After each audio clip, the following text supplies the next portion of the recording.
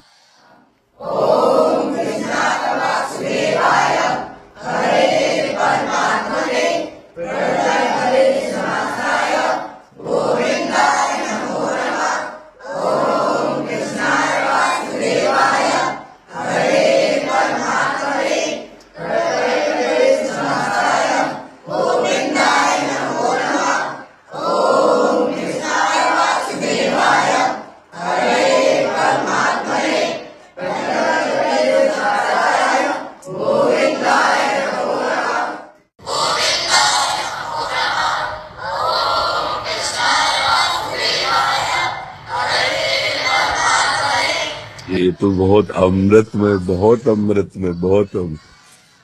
ये आपके आशीर्वाद से ही संभव हो पाया गुरुदेव ये भगवान। ऐसा ही जो गुरुकुलों में जैसे बच्चे इस समय नाम कीर्तन कर रहे हैं, ऐसे सामवेद यजुर्वेद आदि का गायन होता था और गुरुकुलों में हमें बहुत संतोष हुआ, बहुत अच्छा लगा। भगवान आप पर कृपा करें, आपको और सद्बुद्धि दें, जिससे हमारे देश की नवीन पीढ़ी को आप ऐसे सतमार्ग पर प्रेरित कर रहे हैं। एक अनुरोध गुरुदेव भगवान, जो बच्चे रह गए जी, उनके लिए क्या आदेश है? आप एक बार उनको भी लिवा के लाइएगा, जब आपको समय मिले ना तब आप उनको लिवा के। आज हम चाहते हैं कि हमारे देश के बच्चे सुधरे, हम आपको बार बार प्रणाम करते हैं कि जो हम चाह रहे हैं वो आप करवा रहे हैं बच्चों से। सदगुरुदेव भगवान आपका आशीर्वाद, बिना आपके आशीर्वाद से कुछ नहीं। अच्छा, आप लोग और कुछ बात तो नहीं करना चाहते? कठिनाई क्यों आती है? बच्चा, मार्ग कठिन कायर पुरुष को लगता है, बलवान को नहीं लगता। तुम कायर मत बनो। किसी भी कार्य को करने के लिए अगर हमारे हृदय में उत्साह है तो उत्साह हर कठिनाई को रौन देगा।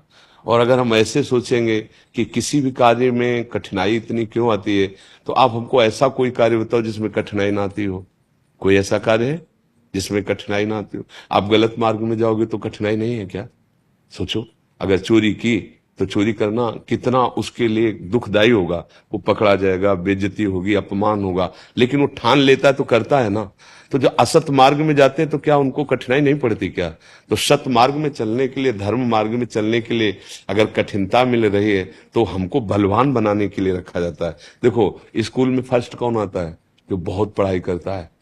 आर्मी में कौन अच्छा कमांडो बनता है? जो अच्छी दौड़, अच्छी कूद कर लेता है। तो इसको कठिनाई नहीं, इसको योग्यता समझते हैं। हमारे सामने जो कठिनाई रखी जाती है, हमें योग्य बनाने के लिए रखा जाता है। समझ रहे ना आप? धन्यवाद प्रभु, बहुत सुंदर, बहुत सुंदर। ऐसी सद्भावना विशेष रूप से बच्चों में फैले। हाँ, बहुत सुंदर।